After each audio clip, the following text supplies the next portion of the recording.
ஆனா எங்க மாதிரி சின்ன படங்களுக்கு கூல் சுரேஷ் மாதிரி சார் தானங்க சப்போர்ட் பண்ண முடியும். மிஸ்கின் சாரை கூப்பிட்டீங்கன்னா அவர் இன்ஸ்பெக்டர் வேஷத்துல வருவாரா? ரஞ்சித் சாரை கூப்பிட்டீங்கன்னா அவர் இன்ஸ்பெக்டர் வேஷத்துல வருவாரா? நீங்க என்ன சொல்லுவீங்க?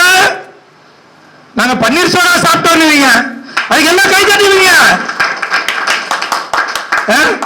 அது உங்களுக்கு பெருமை. இன்ஸ்பெக்டர்னா இப்படி இருக்கணும் என்பதற்கு தமிழகத்தில் உள்ள இன்ஸ்பெக்டர் எல்லாமே ஒரு உதாரணம்.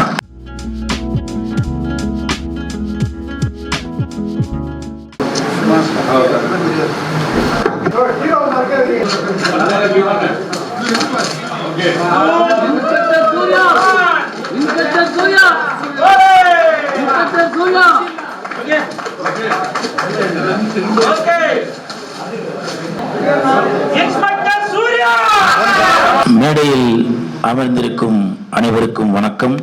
பத்திரிகை நண்பர்கள், ஊடக நண்பர்கள், இணையதள நண்பர்கள், PRO பாலன் சார் அனைவருக்கும் வணக்கம். மேடையில் பேசி கைத்தட்டல் வாங்குற அளவுக்கு நான் பெரிய பேச்சாளர் இல்லை, அதனால தயவு செஞ்சு நீங்களே ஒரு தடவை கைத்தட்டிடுங்க. இந்த கைத்தட்டல்கள் அனைத்தும் இன்ஸ்பெக்டர் சூர்யா அந்த டீமுக்கு தான் போய் சேரும். இன்ஸ்பெக்டர் சூர்யா அப்படின்னு சொன்ன உடனே நீங்களாம் நினைப்பீங்க இது ஏதோ ஒரு போலீஸ் சம்பந்தப்பட்ட கதை அப்படின்னு. ஆனால் இதுல போலீஸும் சம்பந்தப்பட்ட கதை. இன்னைக்கு மக்களுக்கு ஒரு நல்ல ஒரு விழிப்புணர்வு ஒரு படம் கொடுக்கணும் அப்படின்னு தான் இந்த படத்தின் இயக்குனர் சுரேஷ் பாபு அவர்கள் இந்த கதையை தேர்ந்தெடுத்து அவரே கதாநாயகனாக நடித்து இயக்கியும் இருக்காரு. ஸோ சுரேஷ் பாபு அவர்களுக்கு என் மனமார்ந்த வாழ்த்துக்கள். அதே மாதிரி இந்த படத்தின் கதாநாயகி 3 கதாநாயகின்னு சொன்னாங்க. ஒருத்தங்க மலையாளத்தில் பிஸியாக இருக்காங்க, இன்னொருத்தங்க தெலுங்குல பிஸியாக இருக்காங்க, இன்னொருத்தங்க தான் இவங்க சோனியா தாஸ். என்ன வணக்கம் சொல்லுமா? ஏன்னா இந்த படத்துக்கு அப்புறம் அவங்க பிஸி ஆயிடுவாங்க, எழுந்துக்க கூட மாட்டாங்க. ஸோ இருந்தாலும் இப்போவே ஒரு வணக்கம் சொல்லி உங்களுக்கு நன்றிகளையும் தெரிவித்துக் கொள்றாங்க. அதே மாதிரி படத்தின் தயாரிப்பாளர் வடிவேல் சார். வடிவேல் சாரை பத்தி இப்ப எல்லாம் அப்படியே எல்லாம் புகழ்ந்துட்டு இருந்தாங்க. நான் ஒரே வார்த்தை தாங்க சொல்றேன், உண்மையிலேயே அவரை பார்க்கும் போதே தெரியுது அந்த வெள்ளை சட்டைக்கு வெள்ளை பேண்ட்டுக்கு உண்மையிலேயே அவருடைய மனதும் வெள்ளையா தான் இருக்கும். அதை விட இன்னொரு முக்கியமான விஷயம், அவர் கருப்பா இருக்கிறாரு. எனக்கு ஒரு டாக்டர் சொன்னாரு, சார் கருப்பா இருக்கிறவங்களோட மனசு வெள்ளையா தான் சார் இருக்கும் அப்படின்னு. ஸோ அதற்கு உதாரணம் நம்ம வடிவேல் சார் அப்படின்னு நினைக்கிறான். இப்ப கூட பாருங்க, அவர் சிரிக்கும் போது கூட பல்லு கூட வெள்ளையா தாங்க தெரியுது. இவர் சிரிச்சாக்க பல்லு மஞ்சளா இருக்கும், அவர் சிரிச்சாக்க பல்லு அந்த கரை படிஞ்சு அந்த வெத்தல் பாக்கெல்லாம் போடுமா அந்த ஒரு கரையா இருக்கு. ஆனால் வடிவேல் சார் சிரிக்கும் போது பாத்தீங்கன்னா அந்த பல்லு எல்லாமே வெள்ளையா தான் இருக்கு. அது அந்த தம்பி சிரிச்சாக்க பல்லுலாம் கருப்பா இருக்கும், சொத்த பல்லு சாக்லேட் தின்று போங்க. ஆனால் வடிவேல் சாரோட மனசு மாதிரியே, அவரோட சட்டை பேண்ட் மாதிரியே அவரோட மனசும் வெள்ளையா தான் இருக்கும். அதனால உங்களுக்கு என் மனமார்ந்த வாழ்த்துக்கள். பேசும்போது வடிவேல் சார் ஒரு வார்த்தை ஒன்று சொன்னாரு, இந்த படம் இன்ஸ்பெக்டர் சூர்யா படம் வெற்றி பெறுவதற்கு என்னென்ன சப்போர்ட் பண்ணணுமோ நான் பண்ணுவேன் அப்படின்னு சொல்லி சொன்னாரு. என்னென்ன உதவி வேணுமோ அதை நான் பண்ணுவேன்னு சொன்னாரு. எனக்கு கொஞ்சம் பணம் கொடுத்தீங்கன்னாக்கா இந்த படத்தை நான் வெற்றி படமா ஆக்கிடுவேன் சார். இது நான் பணத்துக்காக அப்படின்னு சொல்ல வரல, அவரோட குணத்துக்காக சொல்ல வரேன். ஏன்னா இன்ஸ்பெக்டர் சூர்யா அப்படின்னால எல்லாருக்கும் டக்குன்னு நம்ம சிங்கம் சூர்யா தான் ஞாபகம் வரும். ஸோ அந்த மாதிரி இந்த இன்ஸ்பெக்டர் சூர்யா படம் மிகப்பெரிய வெற்றியடையும். அதே மாதிரி PR சிவசாமி சார் அவங்க பேசும்போது ரொம்ப ஒரு அனுபவம் வாய்ந்த ஒரு மனிதராக பேசிட்டே இருந்தாங்க. எனக்கு தெரிஞ்சு அவர் அரசியலில் இருக்காங்களா நான் தெரியல, ஆனால் அவர் பேசும்போது அவர் மனசுல உள்ள வார்த்தைகள், ஏன்னா இங்க ஷூட்டிங் ஸ்பாட்ல பட்ட கஷ்டங்கள் எல்லாமே இங்க அப்படியே வெளிப்படையா சொல்லிட்டு இருந்தாரு. அது மட்டும் இல்ல, அவர் காலையில நல்லா ஃபுல்லா சாப்பிட்டு வந்திருப்பாருன்னு நினைக்கிறேன். அதனால நல்லா டம் பிடிச்சி பேசினார். நான் காலையில சாப்பிடவே இல்லை, எப்படா 1 மணி ஆகும் சோறு போடுவாங்கன்னு நான் வெயிட் பண்ணிட்டு இருந்தேன். ஏன்னா என்னை அழைக்கும் போதே சொன்னாங்க, சிவசாமி சார் சொன்னார் இந்த மாதிரி மதியம் விருந்தும் தயார் பண்ணிருக்கு அப்படின்னு. ஸோ அவருக்கு என் மனமார்ந்த வாழ்த்துக்கள். அதே மாதிரி கடந்த 3 நாட்களாக இயக்குனர் ரங்கா அவர்கள் சார் காலையில் இத்தனை மணிக்கு நிகழ்ச்சி, இங்கே வந்துருங்க, அங்கே வந்துருங்க, இந்த ட்ரெஸ் போடணும், காஸ்டியூம் வந்து போலீஸ் காஸ்டியூம் வேணும், அது நீங்கள் எடுக்கிறீங்களா இல்லை நான் எடுத்துருவா.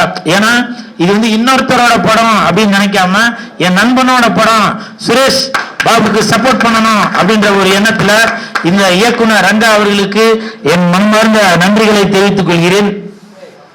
அதே மாதிரி கிரவுடு ஃபண்டு அப்படின்னு சொல்லி சொன்னாங்க. உண்மையிலே இவ்வளோ கிரவுட் இருக்கும்போது அதை பற்றி கவலைப்படவே தேவை. ஃபர்ஸ்ட் லுக்கே இவ்வளோ கிரவுடுனா எனக்கு தெரிஞ்சு ஆடியோ ரிலீஸ் வந்து நேரு ஸ்டேடியத்தில் வைப்பாங்கன்னு நினைக்கிறேன். அப்படி ஒரு கூட்டம் வந்து கண்டிப்பாக சேரத்தான் போகுது. ஸோ இந்த டீமுக்கு என் மனமார்ந்த வாழ்த்துக்கள். நீங்க காங்கிரஸ்ல இருக்கீங்களா இல்ல காமராஜரை பர்டிகுலரா சொல்றீங்க? ஓ அப்படிங்களா, சூப்பர். சார் விருப்பப்பட்ட மாதிரி காமராஜர் ஆள்லயே கூட அதை வச்சிடலாம். இது வந்து சின்ன படம்னு சின்ன படத்துக்கு சப்போர்ட் பண்ண வந்த கூல் சுரேஷுக்கு நன்றி அப்படின்னு சொன்னாங்க. நான் மனசு நொந்து போய் சொல்றேங்க, இந்த மாதிரி சின்ன படங்களுக்கு கூல் சுரேஷ் தாங்க சப்போர்ட் பண்ணுவேன். ஏன் தெரியுங்களா? பெரிய படங்களுக்கு உங்களுக்கு சப்போர்ட் பண்றதுக்கு டைரக்டர் மிஸ்கின் சார் இருக்காரு, பெரிய படங்களுக்கு சப்போர்ட் பண்றதுக்கு ரஞ்சித் சார் இருக்காரு, பெரிய படங்களுக்கு சப்போர்ட் பண்றதுக்கு வெற்றிமாறன் சார் இருக்காரு. ஆனா எங்க மாதிரி சின்ன படங்களுக்கு கூல் சுரேஷ் மாதிரி சார் தானங்க சப்போர்ட் பண்ண முடியும். யோசிச்சு பாருங்க, கோடியில பணம் இருந்துச்சுன்னா ஆடியோ ரிலீஸ் அப்ப கூட வெளியில 5 கேரவன் வச்சிருப்பாங்க. ஸ்டேஜில் பாட போற பாடகிக்கு கூட கேரவன் கொடுத்து அவங்களுக்கு ஒரு காஸ்டியூம் கொடுத்து அப்படிலாம் பண்ணுவாங்க.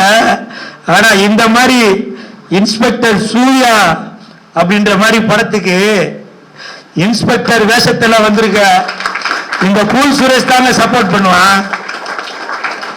இப்ப கூட இந்த படத்தோட பேரு இன்ஸ்பெக்டர் சூர்யா. இந்த படத்தோட பேரு இன்ஸ்பெக்டர் சூர்யா. அந்த இன்ஸ்பெக்டர் வேஷத்துல தான் வரணும். என்ன கூப்பிட்ட இந்த தயாரிப்பாளருக்கும் இயக்குனருக்கும் இந்த படத்தை பத்தி வெளியில தெரியணும் என்பதற்காக நான் இன்ஸ்பெக்டர் வேஷத்துல வந்தேன். நீங்க மிஸ்கின் சாரை கூப்பிட்டீங்கன்னா அவர் இன்ஸ்பெக்டர் வேஷத்துல வருவாரா? ரஞ்சித் சாரை கூப்பிட்டீங்கன்னா அவர் இன்ஸ்பெக்டர் வேஷத்துல வருவாரா? வெற்றிமாறன் சாரை கூப்பிட்டீங்கன்னா அவர் இன்ஸ்பெக்டர் வேஷத்துல வருவாரா? வந்து சொல்லுவாங்க, என் மச்சான் கலகிட்டான், என் தம்பி ஜெயிச்சுட்டான், இவன் அதை பண்ணிட்டான் இதை பண்ணிட்டான்னு ஸ்டேஜ்ல பேசுவீங்க. ஆனா இந்த இன்ஸ்பெக்டர் சூர்யா மாதிரி படத்தை பத்தி அது வெளியில தெரியாது. நீங்க என்ன சொல்லுவீங்க? நாங்க பன்னீர் சோடா சாப்பிட்டோம், அதுக்கு எல்லாம் கை தட்டுவீங்க. அது உங்களுக்கு பெருமை. ஆனா ரத்தத்தை சிந்தி Vadivel sorrow Suresh Babu sorrow Chinnasamy sorrow ஸ்டேஜில் பேசும்போது சொல்றாங்க, இந்த படத்துக்காக நாங்கள் அவ்வளோ உழைச்சோம் அப்படின்னு. அந்த ஹீரோயின் முட்டி போட்டு முட்டியில ரத்தம்லாம் வந்துச்சு அப்படின்னு சொன்னாங்க. இந்த வழிய ஸ்டேஜில் சொல்லுவீங்க, அதை சொல்ல மாட்டீங்க. பன்னீர் சோடா 1 மணிக்கு வந்துச்சு, 4 மணிக்கு 3 கோலி சோடா வந்துச்சு அப்படின்னு அதை நீங்க பெருமையா சொல்லுவீங்க. இப்ப கூட நான் யாருக்கும் குறை சொல்லணும் அப்படின்னு சொல்ல வரலங்க. எங்களை மாதிரி கலைஞர்களுக்கு கை கொடுங்க. சினிமாதான் மூச்சு, சினிமாதான் பேச்சுன்னு இருக்கிற என்ன மாதிரி ஆளுங்களுக்கு கை கொடுங்க. நேற்று நைட்ல இருந்து நான் சாப்பிடலங்க. ஏன் தெரியுமா? ரங்கா சொன்னாரு, இயக்குனர் சொன்னாரு, நீங்க வரும்போது இன்ஸ்பெக்டர் ட்ரெஸ்ல வாங்க அப்படின்னு. அந்த இன்ஸ்பெக்டர் ட்ரெஸ்ல வரும்போது இன்ஸ்பெக்டர் ஒரு பர்ஃபெக்டா இருக்கணும் அப்படின்றதுக்காக சாப்பிட்டா தொப்ப தெரியும்.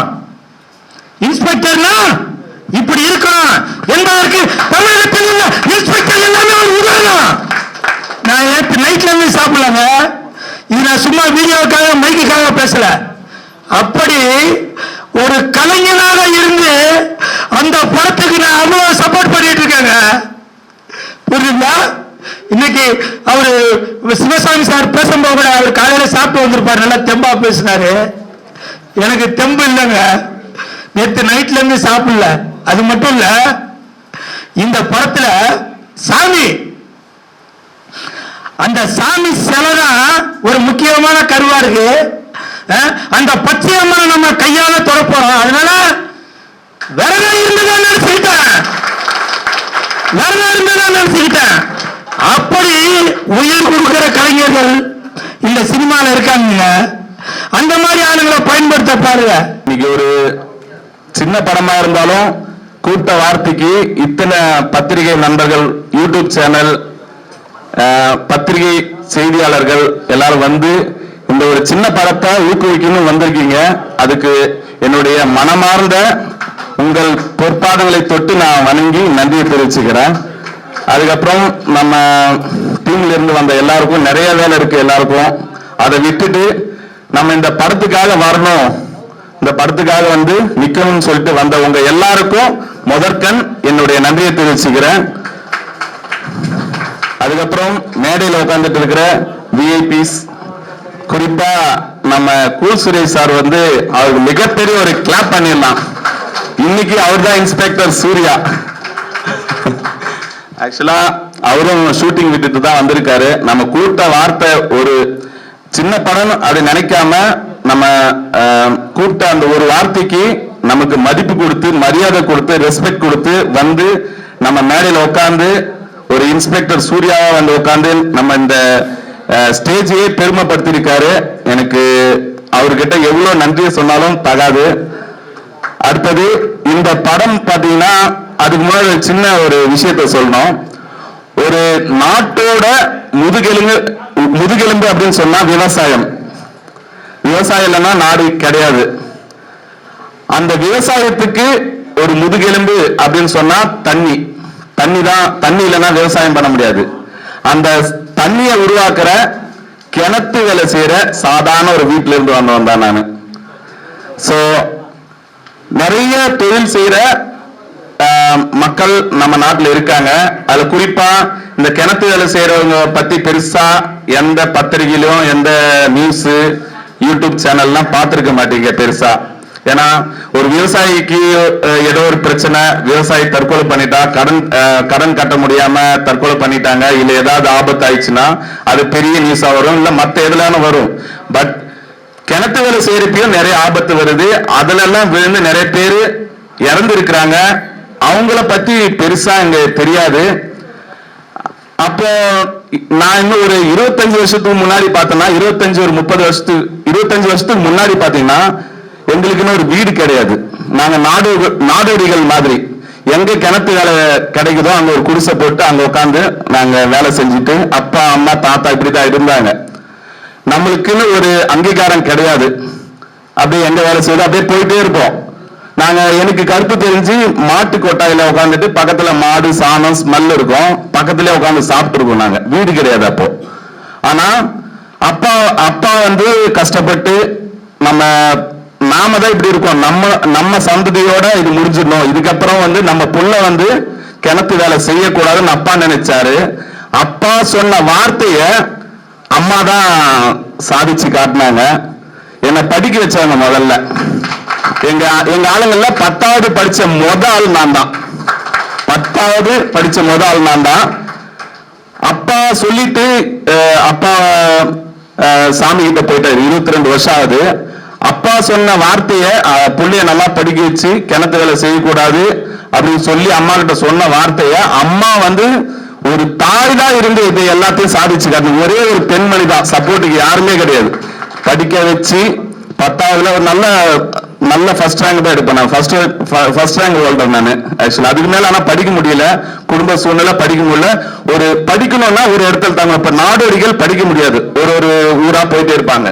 பட் படிக்கணும்னா ஒரு வீடு எடுக்கணும். வீடு எடுக்கணும்னா ஒரு ஸ்கூல் இருக்கிற இடமா பார்க்கணும். அப்போ பவித்ரன்ற கிராமத்துல அங்க ஸ்கூல் பரவாயில்ல டீ டோட்டலர். இங்க படத்திலே கிட்டத்தட்ட ஒரு 10 பேர் கிட்ட டீ டோட்டலர், எந்த கெட்ட பழக்கம் இல்லாத இருக்கும்.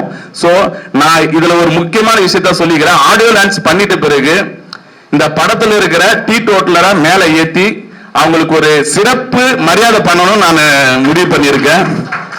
அப்போ பாத்தீங்கன்னா இந்த படத்தை பார்த்துட்டு திரும்பிட்டேன், குடிக்க மாட்டேன் அப்படின்னு சொல்லிட்டு முடிவு எடுத்திருந்தா அவங்களுக்கு தனியா ஒரு பிரஷ் ஷோ வச்சு அவங்களுக்கு ஒரு பாராட்டு விழா வைக்கலாம் அப்படின்ற மாதிரி முடிவு பண்ணியிருக்கேன். சோ நம்ம வந்தோமா ஒரு டைரக்டரா வந்து படம் பண்ணோமா, சம்பாதிச்சோமா, வியாபாரம் பண்ணோமா அப்படின்னு போகாம சமுதாயத்துல ஏதாவது ஒரு மாற்றத்தை உருவாக்க என்னால முடிஞ்சதை நான் எடுத்து வைக்கணும்னு நடிச்சு இந்த படத்தை எடுத்திருக்கோம். சோ ஒரு குடியால ஒரு குடும்பம் என்ன ஆகும் அப்படின்ற விஷயத்தை தான் கருவா வச்சு நம்ம பண்ணியிருக்கோம். சோ உங்களுடைய ஒத்துழைப்பு கண்டிப்பா வேணும். பத்திரிகை நண்பர்களே, உங்க எல்லார்கிட்ட நான் ரொம்ப பணிவா கேட்டுக்கிறேன். இந்த படத்தை நீங்க ஒரு ஃபர்ஸ்ட் லுக் நீங்க நினைச்சிருக்கலாம், ஒரு மினி ஆடியோ லான்ச் மாதிரி ஆயிருக்கு.